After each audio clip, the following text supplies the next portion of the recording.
औज़ुबिल्लाहिमिनश्शैतानिर्रजीम बिस्मिल्लाहिर्रहमानिर्रहीम। Dear students, our subject calculus 2 और इसमें लेक्चर 3 है, जिसमें आज हम पढ़ेंगे bounded sequence.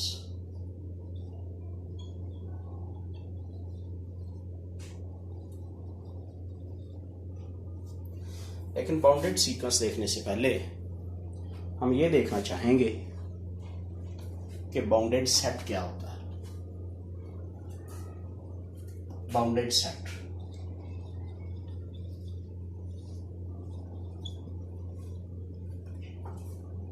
let X be a non-empty set. If there exists a positive number m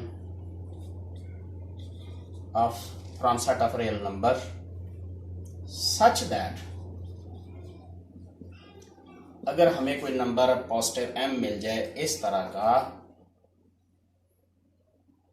कि इस सेट के हर रुकन की मॉडुलस वैल्यू इस नंबर से come for all x belongs to capital X, then we will say that this X is bounded set. अब आसान लफ्जों में बात करते हैं। बाउंडेड सेट वो सेट होता है कि जिसके अरकान की वैल्यूज किसी नंबर से कम हो, यानी कोई ऐसा नंबर मिल जाए कि उस सेट के सारे अरकान की कीमतें उस खास नंबर से कम हो, फिर हम कहते हैं वो सेट बाउंडेड है।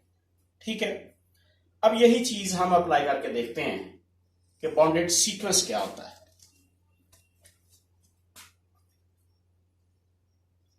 an हमारे पास एक सीक्वेंस है, हम चाहते हैं कि ये बाउंडेड हो, is said to be bounded। अच्छा, अगर ये बाउंडेड हो तो फिर कौन सी शर्त पर बाउंडेड होगा? If and only if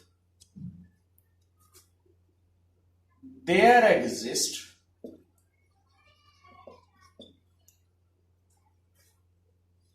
a positive number m such that कि इस सीक्वेंस की तमाम टर्म्स की मॉडुलस वैल्यू इस m से कम फॉर ऑल है, यानी हर टर्म के लिए। फिर हम कहेंगे कि ये जो सीक्वेंस है वो एक स्पेशल सीक्वेंस बन गया। क्या स्पेशल सीक्वेंस बन गया? बाउंडेड सीक्वेंस बन गया। क्यों? इस सीक्वेंस की हर टर्म की वैल्यू एक खास नंबर m से कम है। ये बात तो किताब में मौजूद है। अब हम देखेंगे कि एग्जाम्पल्स की सूरत में, एक किताब वाली एग्जाम्पल और दो तीन हम किताब से हट के एग्जाम्पल्स देखते हैं। Examples of the bounded set. Examples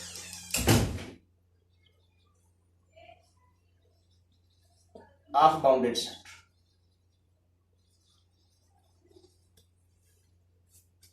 पहली एग्जांपल, an एक sequence.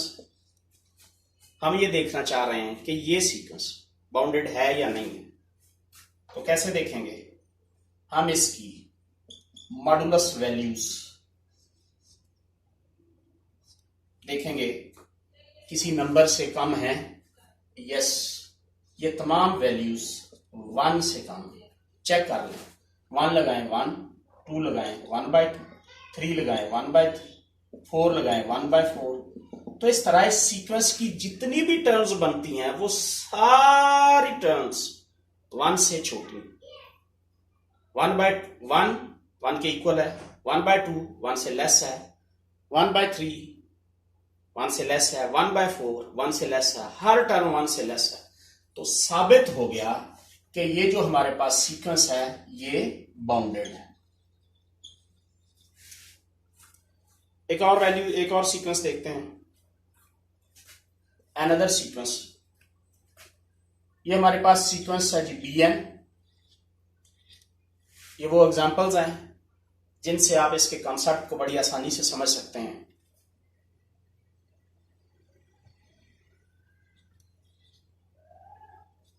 Mod -1 raise power n mod. लीजिए, हम ये चाहते हैं क्या ये सीक्वेंस बाउंडेड है या नहीं है। इसका मतलब है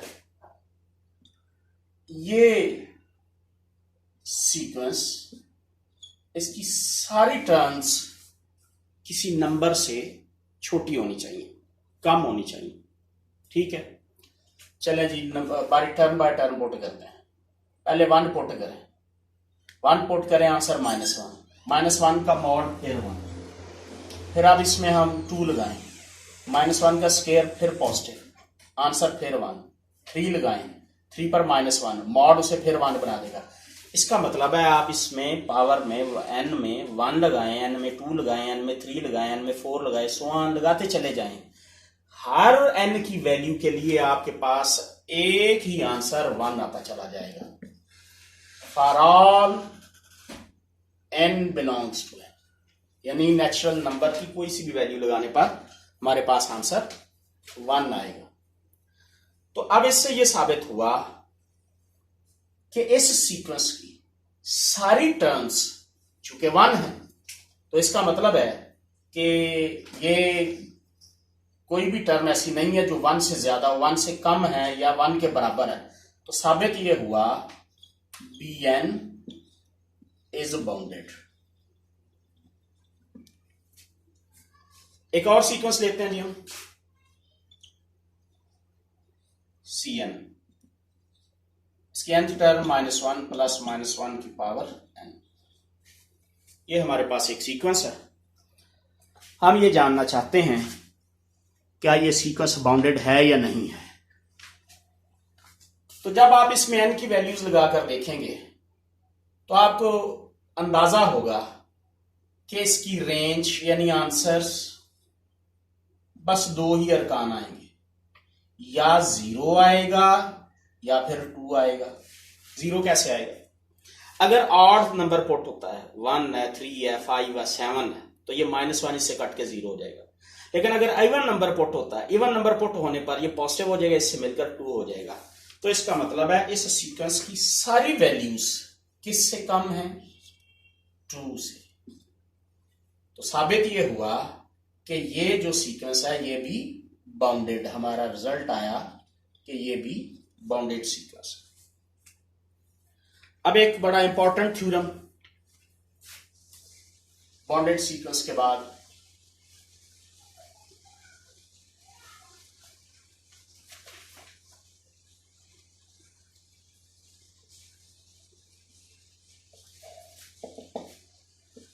a convergent sequence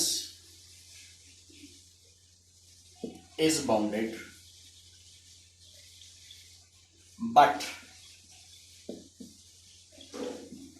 converse may not true। क्या रिजल्ट निकला?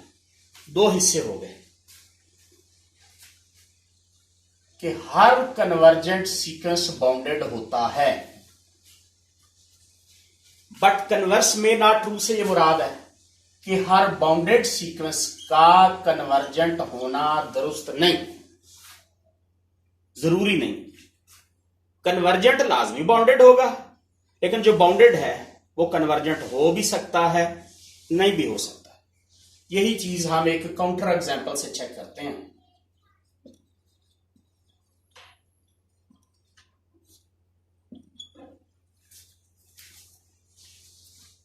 Check the converse।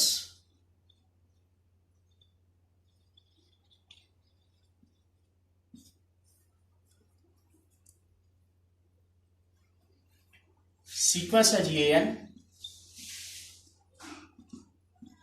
1 plus -1 raise power n,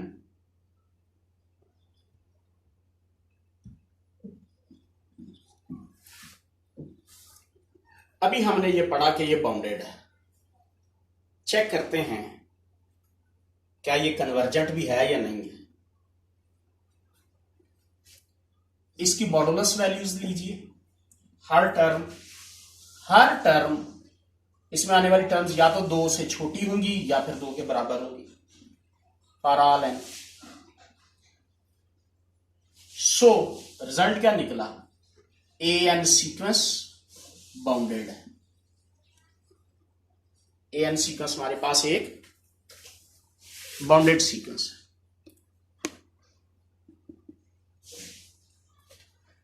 अच्छा, जब ये साबित हो गया कि ये बाउंडेड सीक्वेंस है, अब इसकी लिमिट की बात, कन्वर्जेंट है या नहीं है। कन्वर्जेंस के लिए 2 केस बन जाएंगे। केस 1 वो क्या है जी,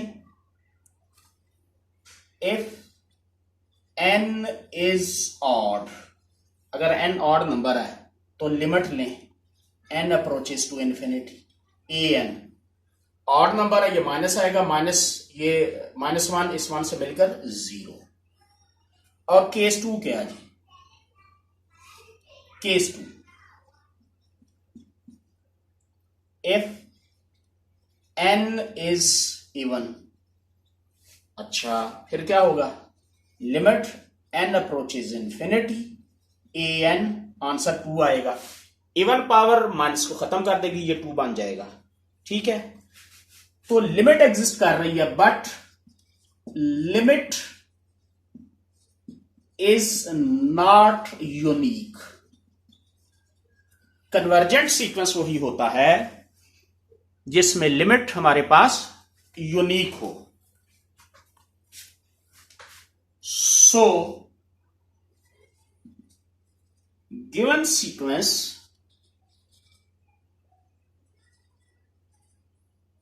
is bounded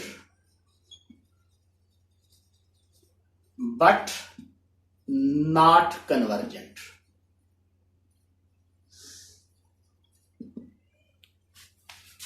तो हमने ये बात साबित कर दी कि हर वो सीक्वेंस जो कन्वर्जेंट है वो बाउंडेड होता है, लेकिन बाउंडेड का कन्वर्जेंट होना जरूरी नहीं, ये हमने इस एग्जांपल से साबित कर दिया है। ठीक है जी, अब एक रिजल्ट यहां से कायम करते हैं, इसी बात से एक नया रिजल्ट बनाएंगे, उसे कहते हैं डाइवर्जेंस टेस्ट।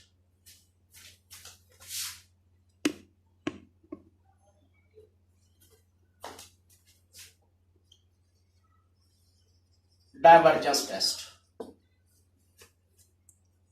इस काउंटर एग्जांपल से रिजल्ट बनेगा an unbounded sequence is divergent. क्या रिजल्ट निकला, रिजल्ट ये निकला कि अगर आपको एक सीक्वेंस दिया जाता है और कहा जाता है कि इसको देखें ये कन्वर्जेंट है या नहीं है, तो आप फौरन देखें क्या वो बाउंडेड है या नहीं है। अगर तो वो बाउंडेड है तो फिर देखना पड़ेगा कि वो कन्वर्ज करेगा या नहीं करेगा, लेकिन अगर वो अनबाउंडेड है तो फिर उसको कन्वर्ज देखना जरूरी नहीं, वो डाइवर्जेंट होगा। क्या रिजल्ट निकला, ऐसा सीक्वेंस जो अनबाउंडेड होगा उसकी कन्वर्जेंस चेक करने की जरूरत नहीं, बल्कि इस डाइवर्जेंस टेस्ट से ये क्लियर हो जाएगा कि वो एक डाइवर्जेंट सीक्वेंस है। तो हम अगले थ्योरम में ये देखेंगे, अभी एक थ्योरम ये पढ़ा जिसमें हमने कहा कि every convergence sequence is bounded, यानी हर वो सीक्वेंस जो कन्वर्जेंट है वो बाउंडेड है, मगर जो बाउंडेड है वो जरूरी नहीं कन्वर्जेंट हो। नेक्स्ट हमने ये थ्योरम में देखना है कि आखिर वो कौन सी चीज है जिसे बाउंडेड के साथ शामिल कर लिया जाए तो वो कन्वर्जेंट भी हो जाएगा, फिर ये शर्त, ये बात खत्म हो जाएगी। यानी बाउंडेड के साथ कोई चीज इजाफी इसमें शामिल करनी पड़ेगी जिसकी वजह से ये डाइवर्जेंट नहीं बल्कि कन्वर्जेंट हो जाएगा। ये इंशाल्लाह हम नेक्स्ट अभी देखते हैं।